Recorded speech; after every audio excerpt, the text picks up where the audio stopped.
네, 오늘 본문 말씀은 요한복음 13장인데요. 제가 그 단체 방에, 독방에 가능하시면 한번 그 전체 장을 읽어 보시면 좋겠다 이렇게 했는데 읽어 보셨는지 모르겠습니다. 그래서 시간 관계상 그 전체 장을 지금 읽지는 않겠고요. 한 장에서 다 읽었다고 이제 하고 말씀을 하도록 하겠습니다. 이 요한복음 13장의 내용은 예수 그리스도께서 제자들과 함께 이른바 최후의 만찬이라 불리는 그 저녁에 있었던 사건을 다루고 있습니다. 주님께서는 유월절 양을 잡수실 장소를 제자들에게 알려주셨고 큰 다락방에서 이 마지막 만찬이 이루어졌습니다. 이에 대한 기록은 마태복음, 마태복음 26장, 마가복음 14장, 그리고 누가복음 22장 등 모든 복음서에 기록되어 있습니다. 그런데 특별히 오늘 요한복음 13장을 통해 그날 저녁에 관해 이야기하고자 하는 이유는 요한복음에서는 다른 공간 복음들에 기록되어 있지 않은 장면과 또 주님의 말씀들이 등장하기 때문이고, 무엇보다 예수님을 팔아 넘기는 유다 이스카리옷에 관련된 내용이 보다 자세히 묘사되어 있기 때문입니다. 먼저 다른 복음서에는 등장하지 않는, 여기 요한복음에만 기록되어 있는 사건은 바로 예수님께서 제자들의 발을 씻기신 그 일입니다. 그리고 우리가 잘 아는 예수님께서 주신 새 명령, 요한복음 13장 34절, 35절에만 등장하는 이 새 명령도 우리가 여기 요한복음에서만 발견하게 됩니다.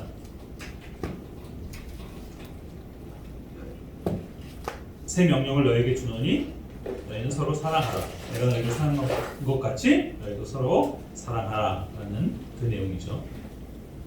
그런데 이 마지막 유월절 만찬이 있었던 저녁에 일어난 일들은 매우 흥미로울 뿐 아니라 더 나아가 충격적이기까지 합니다. 그리고 오늘 우리에게 시사해주는 영적 진리들 또한 아주 의미심장합니다. 먼저 흔히 이 최후의 만찬이라 불리는 식사는 사실 또 다른 의미에서는 최초의 만찬이라 할 수 있습니다.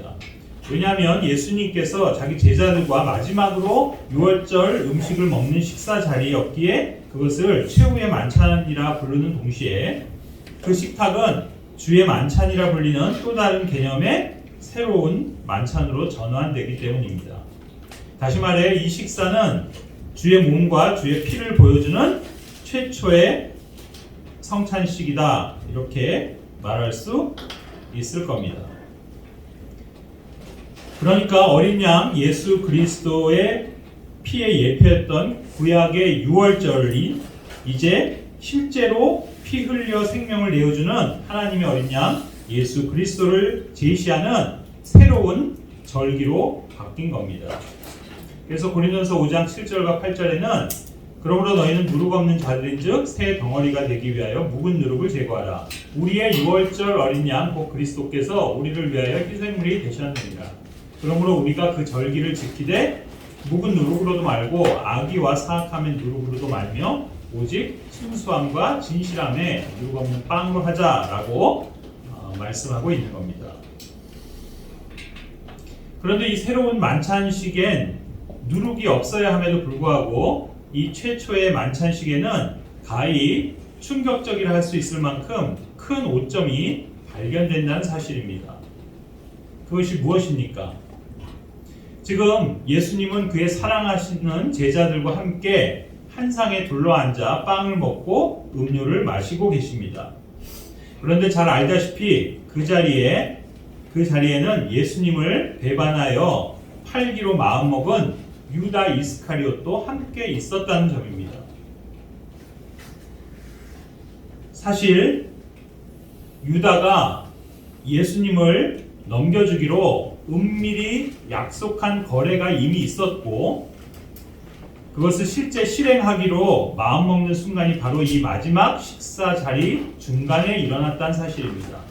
그래서 오늘 본문 요한복음 13장 26절, 27절에 보면 예수님께서 대답하시되 내가 빵 한 조각을 적셔다가 주는 자가 그니라 하시고 그 빵 한 조각을 적시사 시몬의 아들 가룟 유다에게 주시니라.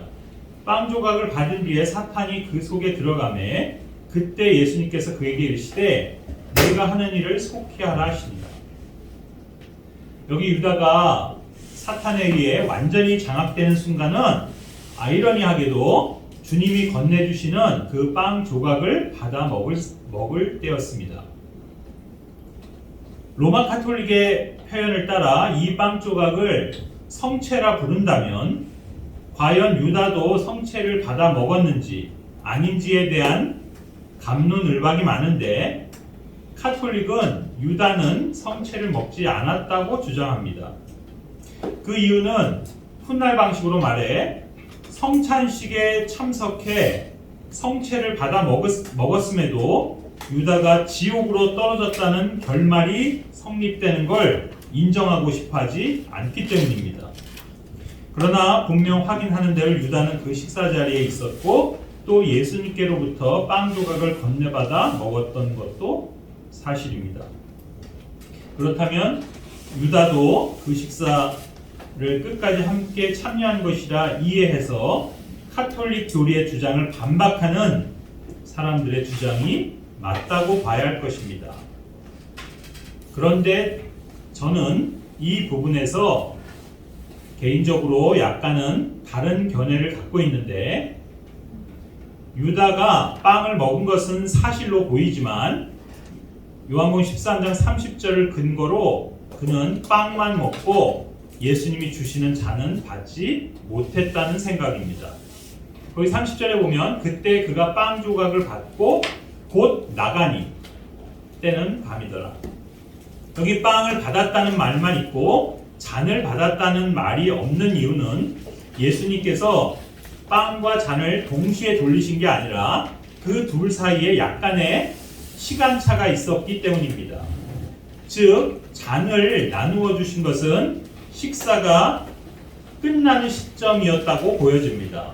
그 근거는 그날 식사를 묘사하는 또 다른 성경 구절인 고린도전서 11장 23절부터 25절에서 저녁을 드시고 나서 빵과 같은 방식으로 잔이 나누어졌다라고 그렇게 기록하고 있는 데 있습니다.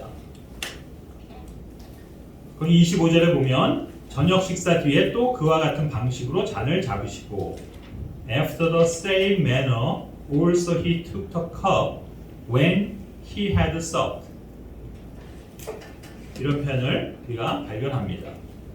그래서 만약 빵과 잔이 동시에 돌려졌다면 유다는 빵뿐 아니라 잔도 받아 마셨을 것이고 그렇다면 유다가 빵 조각과 잔을 받고 나서 곧바로 그 자리를 떠나 나갔다라고 기록되었을 것입니다. 그러나 오직 빵 조각만을 받고 나서 나갔다고 아까 30절에 되어 있습니다. 그래서 저는 유다가 빵 조각은 받았지만 잔은 받지 못했다라고 추측하며 그렇다면 그것이 주는 영적 진리가 무엇일까도 생각해 보게 되었습니다. 그것은 한 마귀로 불리는 유다는 예수님의 구속사역의 대상이 될 수 없음을 보여주는 것으로 비록 그가 예수님의 몸의 죽음에는 동참할 수 있어도 피에는 참여할 수 없었다는 뜻이 될 것입니다.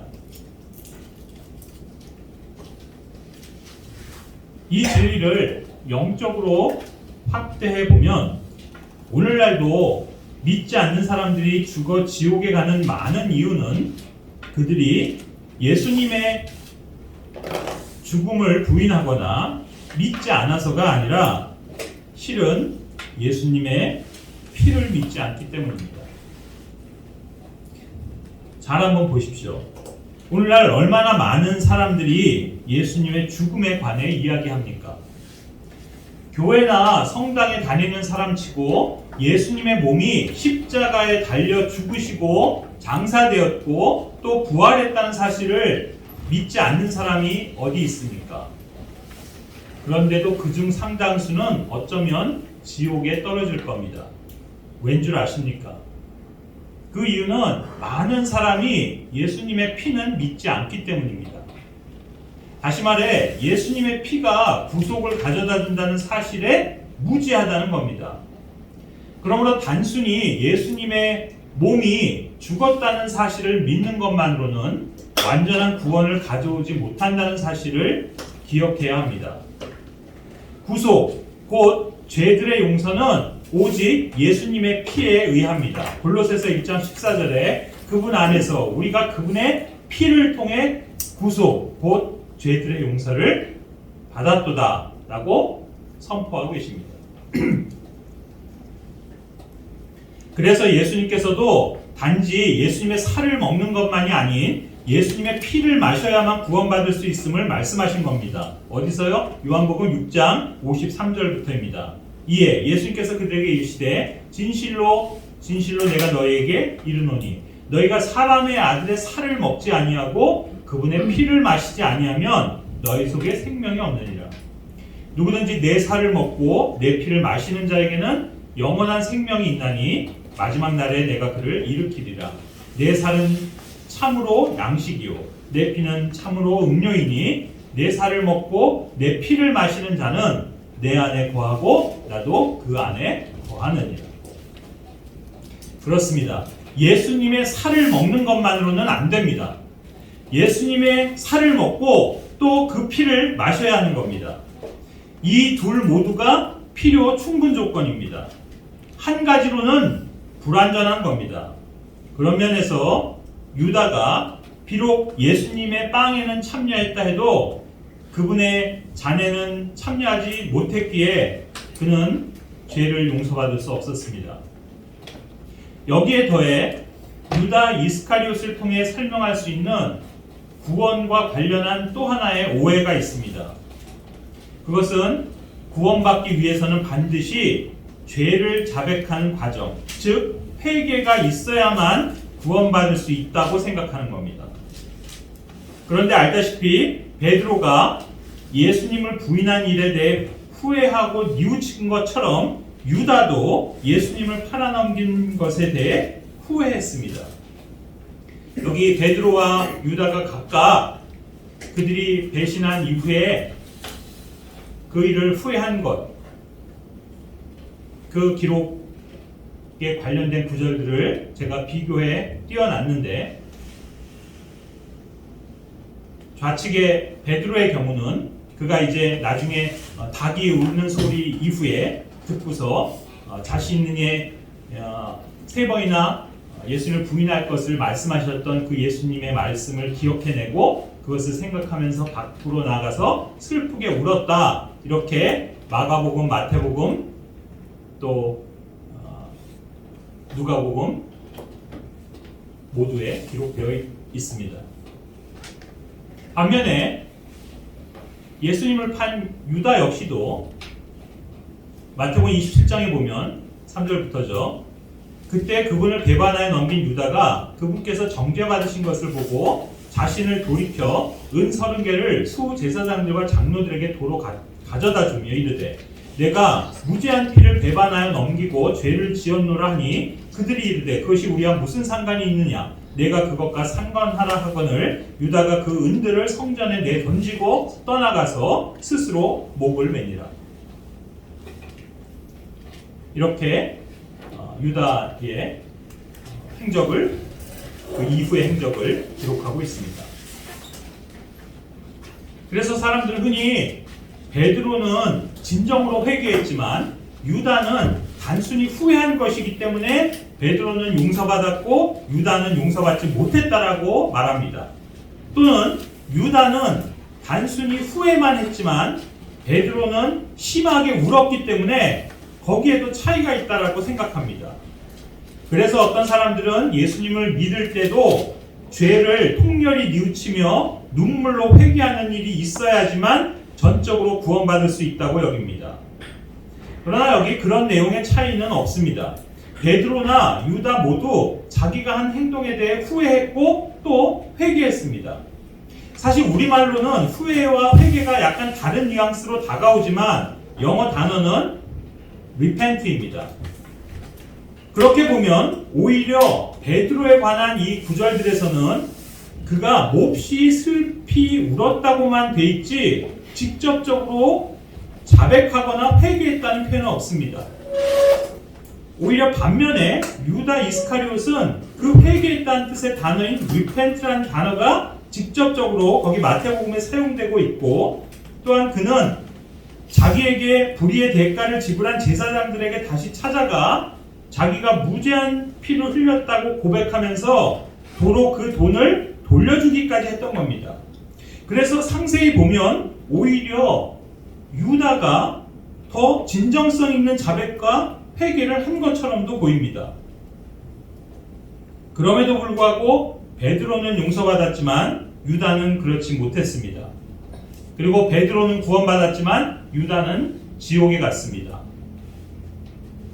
그 차이가 어디서 옵니까? 그래서 사람이 단순히 죄를 뉘우치거나 자백 또는 회개했다고 해서 구원받는 게 아닙니다. 물론 일부 사람들은 구원받는 과정에서 자신이 죄인이라는 사실을 크게 깨닫고 그 죄들을 낱낱이 자백하거나 또 눈물로써 죄를 회개하는 경우들도 있습니다. 하지만 거기서 끝난다면 결국 구원받지 못합니다. 엄밀히 말해 성경은 사람이 죄를 자백해야 구원받는다고 말하고 있지 않습니다. 그럼 무엇라 말합니까?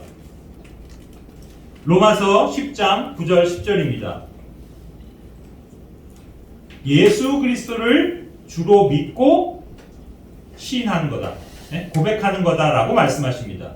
내가 만일 내 입으로 주 예수님을 시인하고 하나님께서 그분을 죽은 자들로부터 살리신 것을 내 마음속으로 믿으면 구원을 받으리니 사람이 마음으로 믿어 의에 이르고 입으로 시인하여 구원에 이르느니라.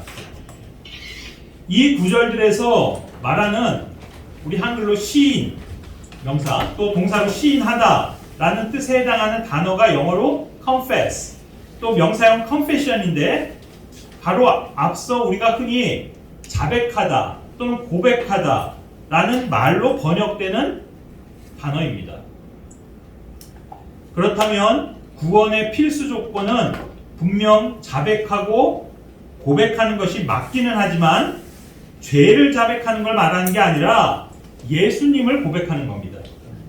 예수님을 육체로 오신 하나님으로 고백하며 주님으로 고백하는 겁니다. 물론 예수님을 구원주로 시인하려면 먼저는 자기 자신이 죄인임을 인정해야 할 겁니다. 그렇지만 죄를 통렬히 자백해야만 되고 그래야만 진짜로 믿은 거라고 말하는 데는 무리가 있습니다. 그 이유는 사실 복음을 들을 때 자기 죄를 깨닫고 어떤 죄책감에서 죄를 깊이 뉘우치기보단 오히려 믿고 구원받은 이후에 가서 진정 죄를 깨닫고 자신이 죄인임을 알게 되는 게 더 순리에 맞기 때문입니다. 요한복음 16장 7절 8절입니다. 그러나 내가 떠나면 내가 그분을 너에게 보내리니 그분께서 오셔서 죄에 대하여 의에 대하여 심판에 대하여 세상을 꾸짖으시리라. 성령님께서 사람들 안에 들어오셔서 하시는 첫 번째 일은 죄에 대해 책망하시는 일입니다. 그래서 사람이 믿고 성령님을 받아들이게 되면 이제 죄에 대해 책망받고 부끄러움을 느끼게 됩니다.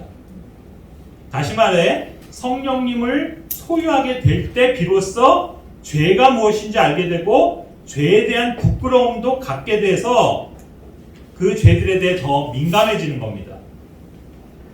우리 그리스도인들, 구원받은 사람들이 과거 우리들의 삶을 돌이켜보면 예수님을 믿기 전에는 오히려 죄책감도 없었고 정죄의식도 별로 없었던 걸 알 수 있습니다. 그러나 구원받고 나서 내 안에 성령님이 들어온 후로는 내 자신이 얼마나 큰 죄인이었는지 알게 될 뿐 아니라 죄를 지을 때마다 그 죄를 민감하게 깨닫게 되는 자신을 발견하게 됩니다. 그래서 지은 죄를 자백해야 하는 의무는 오히려 구원받은 후에 그리스도인의 삶에 속한 영역이 됩니다.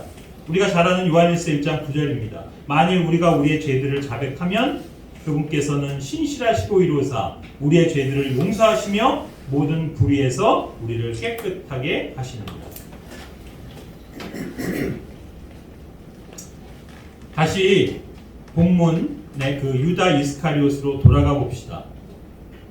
아무튼 마지막 6월절 식사와 또 그 최초의 주의 저녁 식사 자리에 배신자 유다 이스카리옷이 동석해 있었다는 사실인데, 문제는 예수님께서는 그것을 잘 알고 계셨다는 그 점입니다. 그러면 생각해 봅시다. 과연 우리 인간들 가운데 곧 자기를 밀고 해서 팔아넘길 배신자라는 사실을 알면서도 그와 함께 식탁에 마주 앉아 함께 빵을 먹을 수 있는 사람이 있을까요? 더 놀라운 사실은 그 식사 때에 예수님께서 거기 제자들의 발을 손수 씻겨주셨다는 것이고, 거기엔 유다 이스카리옷의 발도 포함된다는 겁니다. 우리들이라면 과연 그렇게 할 수 있을까요? 몇 시간 후에 나를 돈 받고 팔아 죽음에 건네줄 그 사람의 발을 씻겨준다고요? 정말 상상도 할 수 없는 일입니다. 그런데 가만히 생각해보면 예수님은 처음부터 유다가 그런 존재인지를 알고 계셨음을 요한복음 6장 64절이 기록하고 있습니다. 이는 예수님께서 믿지 않는 자들이 누구며 또 자기를 배반하여 넘길 자가 누구인지 처음부터 아셨기 때문입니다.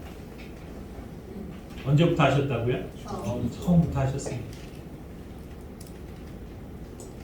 그래서 제자들의 발을 씻기면서도 너희 중 한 명은 깨끗하지 않다라고 말씀하신 이유가 거기 있습니다. 본문 요한복음 13장 10절 11절을 보면 예수님께서 그에게 이르시되 이미 씻긴 자는 모든 곳이 깨끗함으로 발밖에 씻을 필요가 없느니라. 너희가 깨끗하나 다는 아니니라 하시고, 이는 그분께서 자기를 배반하여 넘길 자가 누구인지 아셨기 때문이라.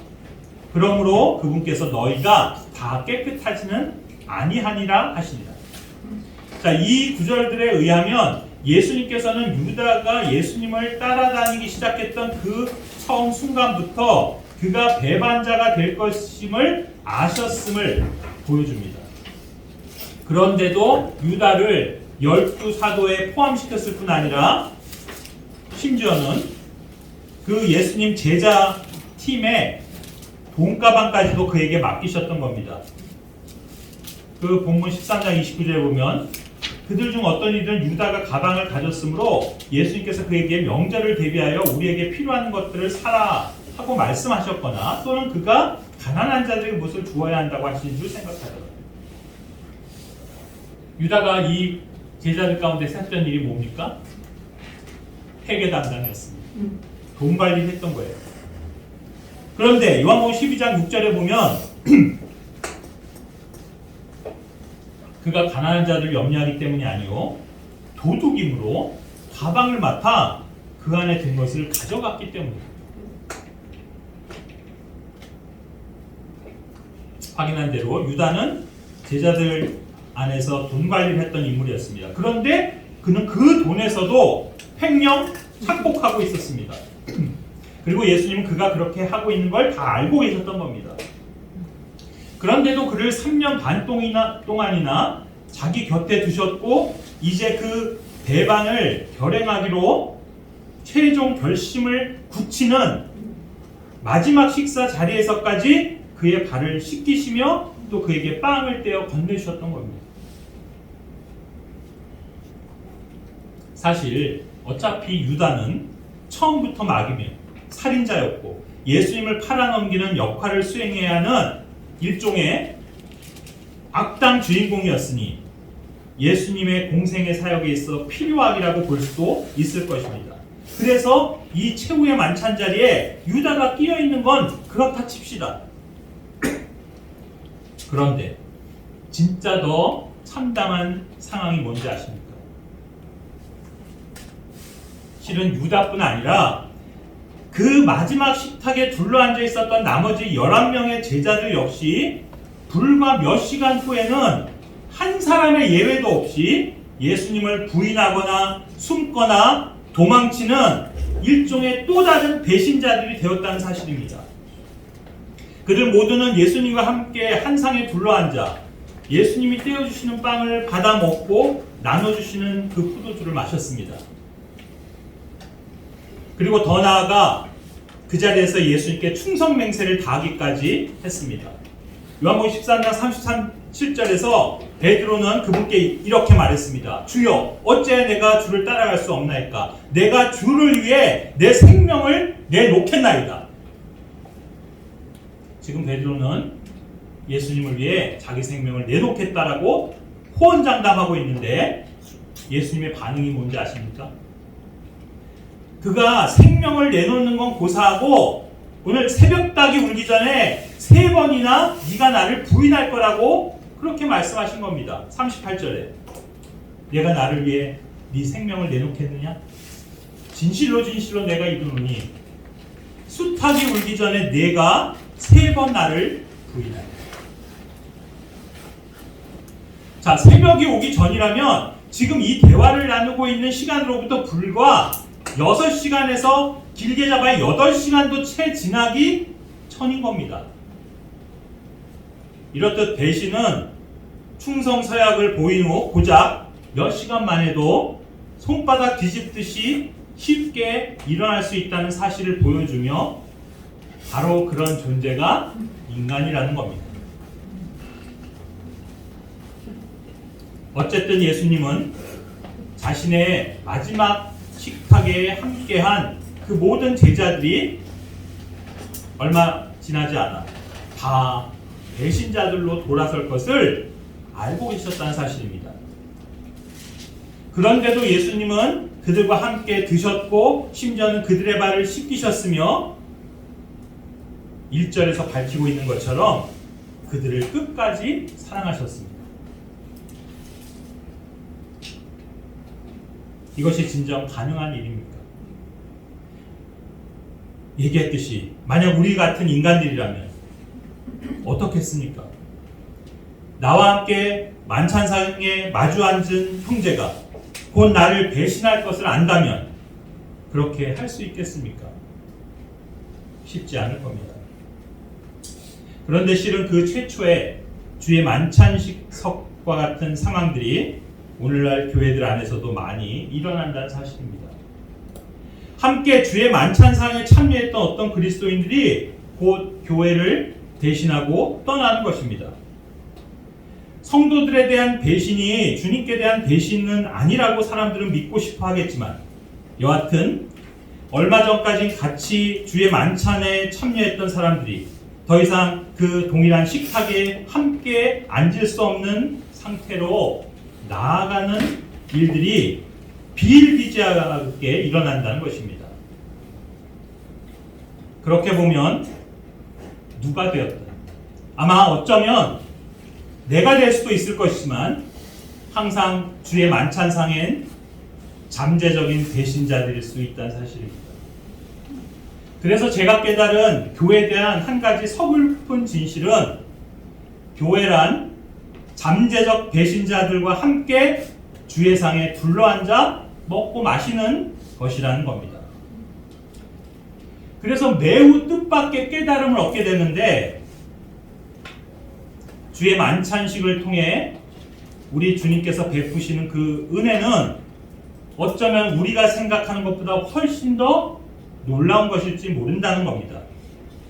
마치 그 마지막 6월절 식사 자리에서 자신을 팔아넘길 자가 유다인 것도 아셨고 나머지 다른 모든 제자들도 예수님을 배신할 거란 사실도 아시면서 그들과 함께 먹고 마시며 끝까지 사랑하셨던 것처럼 오늘날 우리가 행하는 만찬식에서도 그 상을 함께 대하고 있는 성도들 가운데 주님은 이후에 배신자가 나올 것을 아시고 또 그가 누구인지도 알고 계시지만 오늘도 어김없이 빵과 잔을 나누어 주시며 이 주의 만찬을 베풀고 계시다는 이유 때문입니다.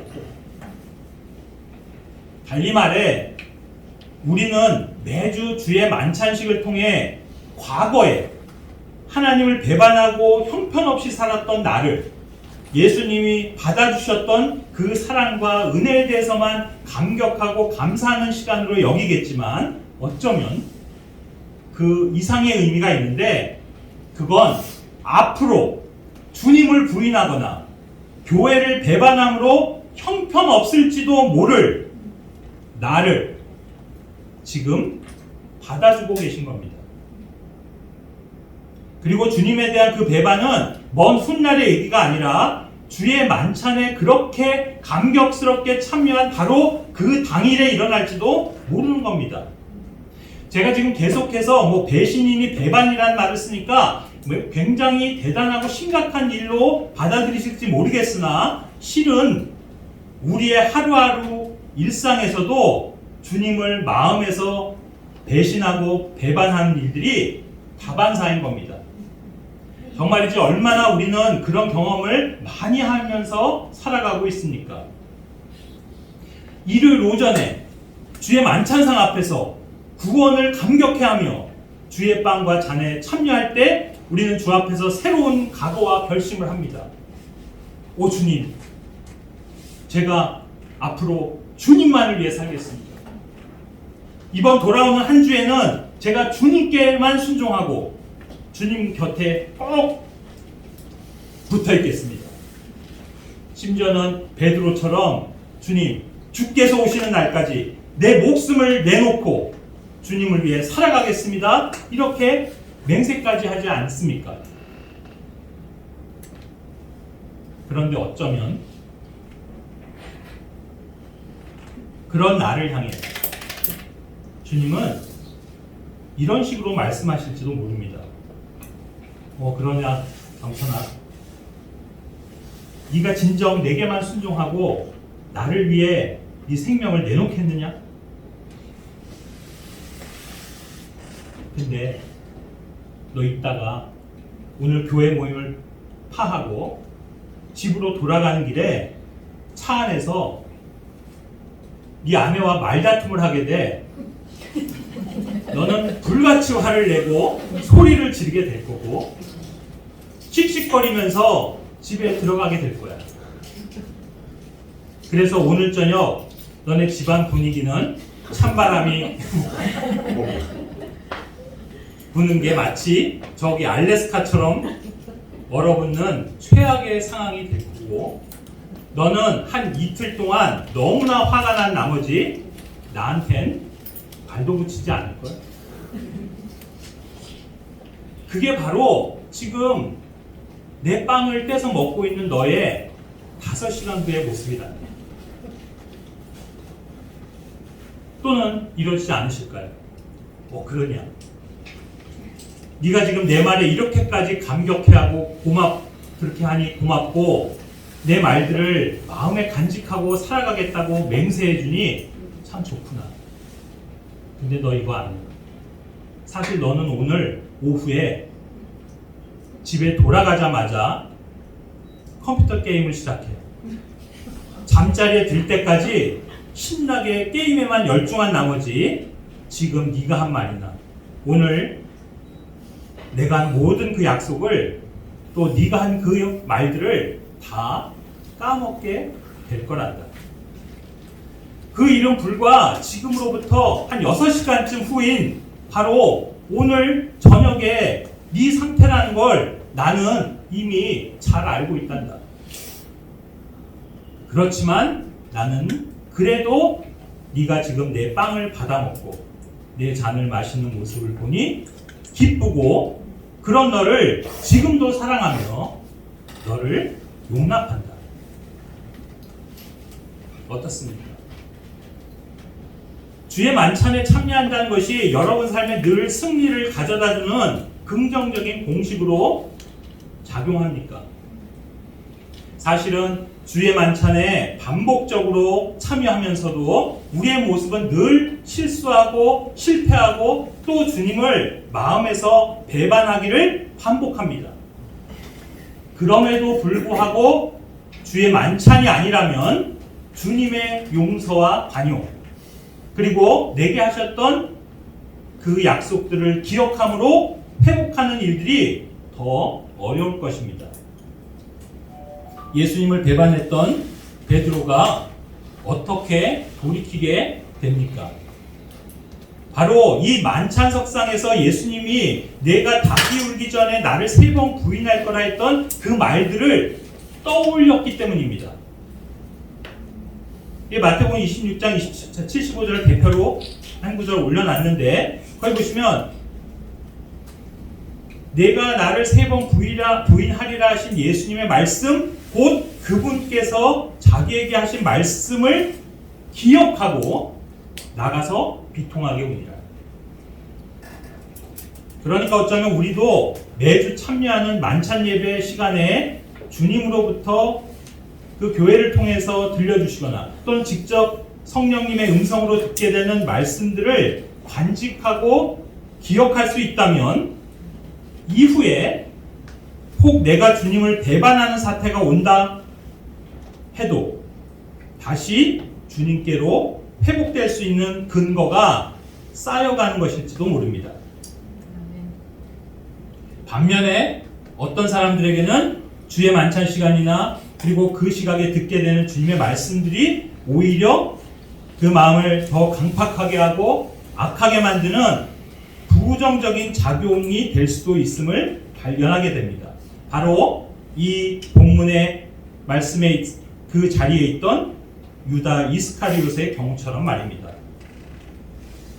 사실 유다는 이미 예수님을 배반하여 넘기고자 하는 그 그릇되고 삐뚤어진 마음을 갖고 있었습니다. 그런데 그 생각과 마음을 굳히게 된 계기는 오히려 주님이 하신 말씀을 듣고서였고 또 그분이 주시는 빵을 먹는 순간이었습니다. 오늘날로 치자면 주의 만찬에 참여하는 그 순간이 어떤 사람에게는 주님을 배반하고자 하는 마음을 굳히는 계기가 된다는 사실입니다. 사실 유다는 비록 잘못된 생각을 가졌었는데 그 생각을 돌이킬 수도 있거나 아니면 반대로 실행에 옮길 수도 있거나 그 두 가지 가능성이 다 열려 있었습니다. 바로 그 식사 자리까지는. 유다는 자기가 예수님을 그런데 예수님을 넘겨주려는 생각을 하고 있다는 걸 예수님이 눈치채셨다는 걸 알게 되었습니다. 왜요? 예수님이 그렇게 언급하셨기 때문입니다. 진실로 진실로 내가 너에게 이르노니 너희 중에 한 사람이 나를 배반하여 넘겨주리라. 13장입니다. 거기 잘못 표시되는 오늘 본문 여기 보면 너희 중에 하나가 나를 배반할 거다. 예수님 먼저 말씀을 턱 하신 거예요. 자, 이 말을 들었을 때 유다는 어떤 마음이 들었을까요? 아마 가슴이 철렁 내려앉았을 겁니다. 자기 생각과 계획이 들켰다는 걸 알게 되었기 때문입니다. 그래서 아마 이때부터 유다는 좌불안석이 되었을 겁니다. 그렇지만 다른 제자들은 아무도 이런 분위기를 감지하지 못했습니다. 그들은 예수님이 너희 중 하나가 나를 배반할 거라 말씀하시는 걸 들었을 때 그저 의아스럽기만 했습니다. 아니, 누가 예수님을 배반한다는 거야? 나는 아닌데? 그럼 쟤인가? 베드로인가? 베드로는 요한인가? 또 베드로는 요한한테 누군지 물어봐봐. 요한은 야고보인가? 야고보는 도마가 그럴 건가? 서로 다른 사람들을 이렇게 의심에 찬 눈초리로 바라보면서 궁금해했습니다. 하지만 누군지는 몰라도 한 가지 분명한 건 자기는 아니라는 겁니다. 그렇기 때문에 예수님의 그런 언급이 다른 제자들에겐 전혀 찔리거나 불편하지는 않았을 겁니다. 예수님의 그 같은 언질에 불편함을 느꼈던 건 오직 유다뿐이었습니다. 왜냐하면 바로 그 예수님 말씀대로 그렇게 배신하려는 사람이 유다 자기 자신이었고 그런 자기 속마음이 들켜버렸기 때문입니다. 우린 이 대목에서 뭘 알 수 있습니까? 말씀에 해당되지 않는 사람은 그 말씀이 문제되지 않는다는 것입니다. 사실이지 예수님은 자기를 배반할 사람이 누구라고 꼭 집어 말씀하신 것이 아니었습니다. 그저 너희 중 하나가 나를 배반할 거라고만 했을 뿐이었지만 그걸 알아들을 수 있는 사람은 오직 당사자 유다 이스카리오 뿐인 겁니다. 이것처럼 오늘날 교회 안에서도 똑같은 말씀이 어떤 사람들에게는 아무렇지도 않게 들리지만 어떤 사람의 마음에는 큰 반향을 불러 일으키는 겁니다. 우리가 교회 안에서 수없이 경험하는 게 바로 이런 사례들입니다. 동일한 설교 말씀을 함께 들었는데 어떤 사람들에게는 그 말씀들이 마음에 아무런 문제를 일으키지 않지만 어떤 사람들은 그 말씀들 때문에 엄청 힘들어하고 불편해합니다. 왜 그렇습니까? 바로 그 말씀들이 자기 자신한테 해당되는 사람들이기 때문입니다. 설교의 어떤 내용이나 주제 또 어떤 대목의 말들이 견디기 힘들고 듣기가 불편하고 마음이 몹시 불편한 이유는 바로 그 부분에 문제가 있기 때문입니다. 그럴 때입니다. 그런데 좀 거창하게 얘기하자면 바로 그때가 그 사람의 영적 운명을 가르는 순간입니다. 그 순간이야말로 하나님 앞에서 내 마음을 겸손히 해야 할 때입니다. 즉 마음을 바르게 다스리고 그 말씀 앞에서 자기의 잘못을 바꿔야 합니다. 그러면 그 말씀이 올바르게 역사하는 겁니다. 그러나 반대로 그 말씀 때문에 불쾌한 마음을 갖는다거나 역반응을 보이게 되면 결국 그 말씀은 그 사람을 실족하게 만듭니다. 여기 유다의 경우가 보여주는 교훈이 그것입니다. 만약 유다가 자기의 잘못된 마음과 생각을 되돌릴 수 있는 기회가 있었다면 그건 바로 이 시점이었습니다. 예수님의 말씀을 들었을 때, 자기의 의도가 들켰을 때, 즉 유다는 예수님께 자기 속내가 들켰고 지적당했다고 기분 나빠하면서 화를 내거나 반발심을 가짐으로 자신의 그 삐딱한 마음을 굳히기에 들어갈 것이 아니라 반대로 자기 죄를 뉘우치고 주님의 은혜를 구해야 했던 겁니다. 그러나 아시다시피 유다는 예수님께로부터 말씀을 듣고 지목당하는 순간 오히려 자기의 그 잘못된 생각을 실행에 옮기기로 결심한 겁니다. 그래서 결과적으로 이 만찬 자리는 유다에게 은혜와 축복의 시간이 아니고 되려 저주의 길로 가게 만드는 불행한 전환점의 사건이 되었고, 이날 예수님께 들은 말씀과 그분께 건네받은 빵 조각은 아이러니하게도 배반의 기폭제가 되었던 겁니다. 그런데 불행하게도 오늘날도 많은 그리스도인들이 이와 유사한 상황에서 이처럼 마음을 완고하게 하여 반발하는 태도를 가짐으로 그 말씀에 걸려 넘어지고 마는 걸 보게 됩니다.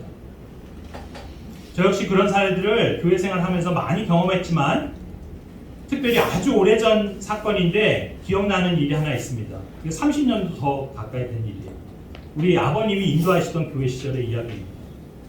교회에 문제가 일어났습니다. 그래서 결과적으로는 교회가 크게 또 한번 분리가 된 사건이 있었는데 그 시작은 이랬습니다. 교회 안에 어떤 한 형제가 형제가 혹시 들어보신 적이 있는지 모르겠지만 워치만이라는 그의 책을 읽고 거기에 많은 영향을 받아서 그 워치만이 계열의 교회가 있습니다. 우리가 흔히 지방교회라고 부르는데 그곳에 들락거리기 시작한 겁니다. 몰래. 그러니까 혼자서. 그러면서 이제 거기서 많은 영향을 받고 이제 그것이 옳다고 생각을 했겠죠. 그래서 이제 그의 마음이 자기가 지금 몸담고 있는 우리 이제 아버님이 인도하셨던 그 옛날 서울교회 시절인데요. 그 교회에서 이제 마음이 돌아서기 시작했습니다. 근데 자기만 그러면 됐는데 이제 그것을 많은 사람들에게 영향을 끼치기 시작했습니다. 그것도 암암리에. 그래서 그런 것들이 퍼지기 시작했고 일부 형제들을 데리고 참 있어서는 안 되는 일이지만 주일날 우리 교회에서 모임이 끝나면 그렇게 몇몇 자기가 영향을 준 사람들을 데리고 오후에는 그 옆골목에 있는 그 지방교회로 가갖고 거기서 성경 공부를 하고 그렇게 영향을 줬던 겁니다. 근데 그 사실을 이제 나중에 알게 됐죠. 그리고 나서 결정적인 순간이 다가왔는데 마침 그때는 저희 아버님이 그때 정확히 기억이 안 나지만 무슨 일 때문에 해외 외국에 나가셔서 부재 중인 때가 있었습니다. 그런데 그때 이제 어떻게 보면 교회 가장 큰 어른 목자가 없으니까 이제 그들의 어떤 삐딱한 잘못된 것들이 노골적으로 이제 결행되는 그런 시점이 그 아버님이 안 계시는 때를 이용해서 그렇게 하려고 하는 그런 의도들이 조짐이 보였습니다. 그래서 제가 주의 만찬 시간에 말씀을 나누게 됐습니다. 그리고 약간 돌려서 얘기를 한 거겠죠. 이제 과거에 비슷한 사례를 우리 교회가 한번 크게 겪은 적이 있었거든요. 교회 초기에. 그때는 다른 이유 때문에 교회에 아시는지 먼저 신비주의, 방언하고 병 고치고 귀신 쫓아내고 이런 교리가 교회에 들어와갔고요. 그걸 또 어떤 일부 형제들이 끌어들여갖고 교회를 아주 풍비박산 냈던 적이 있습니다. 근데 그때도 그것이 아주 천미하게 이제 폭발한 그 시점이 언제였냐면 그 당시에 저희 아버님이 나이지리아인가에 한 달간인가 선교로 나가 계셨던 때였습니다. 그때 이제 그런 것들이 막 그래서 제가 이제 그것을 예를 들었습니다. 그 시간에. 그러면서 말씀에도 있듯이 목자를 치면 양들이 흩어지잖아요. 근데 가장 교회에서 우리가 사탄에게 기회를 주지 말고 조심해야 되는 게 뭐냐면 그렇게 영적인 인도자가 특히나 없을 때는 더 우리가 근신하고 깨어있고 그리고 그런 것들을 경계해야 된다. 이런 말씀을 제가 사실은 저도 의도적으로 나눈 거죠. 그러나 그것을 딱 집어서 얘기를 한 누구의 뭐라고 얘기한 건 아니고 이제 과거의 그 사례를 들으면서 지금도 우리 교회 안에서 이것이 매우 지금 위험한 그러니까 풍전등화 같은 순간입니다. 그래서 우리가 정말 영적으로 깨어 있어야 됩니다. 그리고 무엇보다 그런 시도들을 멈춰야 합니다. 이런 식으로 제가 어떻게 보면 지적을 했죠. 그런 걸 나눴어요. 말씀 시간. 물론 만찬 시간이었습니다. 주의 만찬. 그때 어떤 일이 벌어졌는지 아십니까? 바로 그 일을 주동했던 그 형제가 불쑥 상기된 얼굴로 제 말을 참지 못해서 버럭 소리를 지른 겁니다. 저한테. 경찰 형제 당장 그만둬! 이렇게 말하는 거예요. 저한테 호통을 치는 거예요. 왜 그랬겠습니까? 거기서 자기가 그거 하고 있다는 게 드러난 겁니다. 근데 그 형제님은 저보다 육신적으로 나이가 한 7살, 8살 많은 분이었고 그 순간에 그분이 버럭 저한테 화를 내면서 했을 때 제가 거기서 맞대응을 하면 교회가 더 이렇게 좀 심각해지니까 심해지고 분위기가 많은 또 다른 연약한 형제자매들이 상처를 입고 실족할까봐 그냥 참았습니다. 제가. 그래서 대충 알겠다고 그러고 제가 마무리를 했던 기억이 있습니다. 지금 와서 생각해보면 후회가 됩니다. 어차피 그래서 어떻게 된지 아세요? 바로 그것이 기폭제가 돼서 그날 오후에 그 형제들 다 데리고 그쪽 교회로 가버렸습니다. 저희 아버님 귀국하시기 전에. 오히려 제가 우려하면서 얘기했던 거가 더 빨리 그날로 현실화가 됐는데 그 이유가 뭐겠습니까? 바로 그것을 지적당한 것에 대해서 그 형제가 참지 못하고 자신의 본색을 드러낸 거죠. 저는 그때 그 형제의 표정을 잊을 수가 없습니다. 그거는 선한 그리스도인의 얼굴이 아니었어요. 엄청 표독스럽고 화가 나 있고 눈에 막 쌍심지를 켜고 그 교회 이 모임 안에서 그것도 주의 만찬 시간에 그렇게 소리를 버럭 지르고서는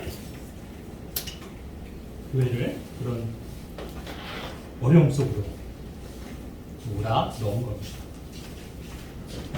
그래서 어차피 뭐 그렇게 돼서 이제 교회가 큰 일단의 형제 자매들이 그때 교회를 떠났습니다. 그런 아픔이 있었거든요. 그래서 지금 생각해보면 어차피 그렇게 될 거였는데 그때 내가 괜히 참았다 그런 생각도 듭니다. 나도 그때 막고함을 칠 거예요. 차라리 형제님 그 잘못된 생각을 하나님 앞에서 회개하고 바꾸셔야 합니다. 교회를 이런 식으로 잘못 인도해 가는 것은 옳지 않습니다라고 오히려 얘기했어야 되지 않을까. 훗날 그런 생각도 해봅니다. 어쨌든 그런 사례가 생각이 나는데 너무나 흡사하지 않습니까? 이 당시와 이 예수님의 때와 바로 유다는 예수님이 하시는 말이 자기를 겨냥한 거라는 걸 알았습니다. 그때 그가 만약에 겸손히 자신의 잘못을 깨닫고 돌이켰다면 은혜를 입었을 겁니다. 그러나 뭐 그렇게 하지 않았죠, 당연히. 그래서 결국 예정된 대로 예수님을 배반하고 예수님을 배반하고 그들 종교인의 손에 넘겨주게 되었던 거죠. 이처럼 많은 경우에 그 교회를 떠난 사람들이 그 잘못된 결심을 굳히는 계기는 의외로 혼자서 집에 있을 때가 아니라 교회 모임에서 주의 만찬 예배에 참석해 있을 때나 또는 말씀을 들을 때라는 사실입니다. 그래서 우리 모두 명심해야 하는 건 사람이 올바르지 못한 상태에 있을 때 하나님의 말씀을 들으면 그 말씀이 거북하고 불편할 뿐 아니라 그 말씀을 전하는 사람에 대해서도 반감을 갖게 되고 반발하게 된다는 건데 바로 그 순간이 사탄에게 틈을 내어주는 때입니다. 에베소 4장 27절은 말합니다. 마귀에게 틈을 주지 말라. Neither give place to the devil. place. 마귀가 끼어들 공간을, 자리를, 장소를 주지 말라는 겁니다. 그래서 그 순간이야말로 마음을 다스려야 하고 바르게 처신해야 하는 때입니다. 다시 한번 우리 모두가 지켜야 하는 가장 중요한 것은 각자의 마음이라는 사실을 알아야 합니다. 잠언 4장 23절 열심을 다하여 내 마음을 지키라. 생명의 근원이 거기서 나오느니라. 여러분 정말 우리가 잘 지켜야 하는 건 돈도 아니고 건강도 아니고 명성도 아닙니다.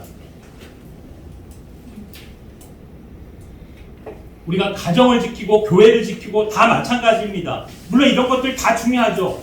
예? 여러분들이 돈도 잘 지켜야 되고 건강도 지켜야 되고 여러분의 명성도 지켜야 합니다. 그러나 결국엔 이 우리가 지켜야 되는 모든 거를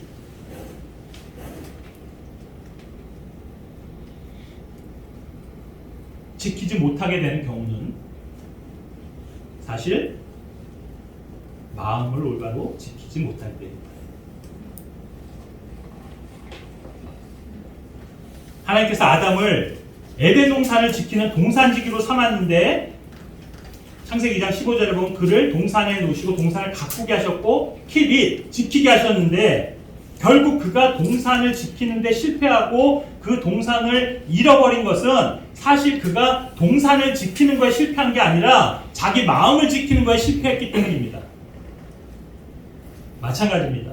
사람이 자기 마음을 지키지 못하기 때문에 가정을 지키지 못하는 거고 교회도 지키지 못하게 되는 겁니다. 그래서 우리에게 뭐가 중요하다고요? 말씀 앞에서 우리의 마음을 항상 바르게 하는 태도. 그것이 바로 관건입니다. 오늘 본문에서 또 한 가지 중요한 사실이 있습니다. 예수님께서 제자들에게 서로 사랑하라는 그 세 명령은 유다 이스카리옷이 자리를 뜬 이후에 주셨다는 겁니다. 요한복음 13장 21절에 그러므로 그가 나간 뒤에, 그리고 나서 34절에 가서 예수님이 세 명령을 주시는 겁니다. 너희는 서로 사랑하라. 그러니까 그 서로 안에는 유다는 빠져 있는 겁니다. 왜냐하면 유다가 그 자리에 있을 때까지는 이 서로 사랑해야 하는 그 대상에 유다는 포함될 수 없는 사람이었던 겁니다. 여기서 다시 한번 확인할 수 있는 진리는 그리스도인들, 즉 교회가 서로 사랑해야 하는 대상은 엄연히 교회에 국한되는 겁니다. 결코 이 세상 사람들이 아닙니다. 마귀의 자녀들이 아닙니다. 그렇지만 예수님은 유다의 발은 씻기셨습니다. 여기서 우리가 무엇을 알 수 있습니까?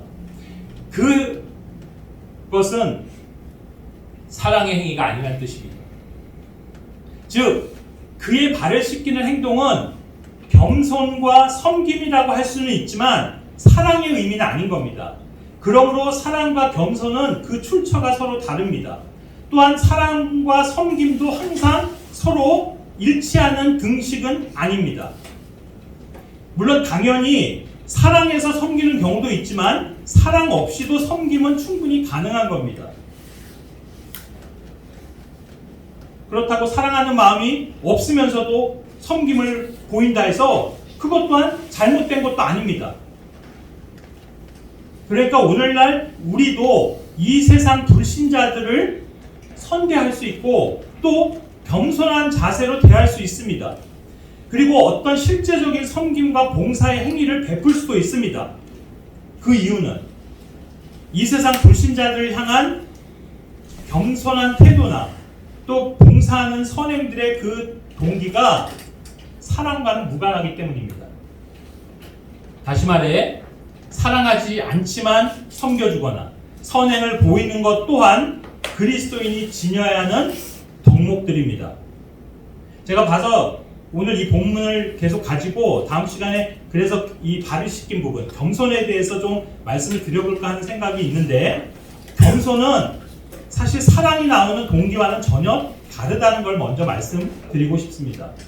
아무튼 예수님께서 그렇게 하셨듯이 우리도 다른 사람의 발을 씻길 수 있는 겸손함과 섬김의 선행을 보일 수 있어야 합니다.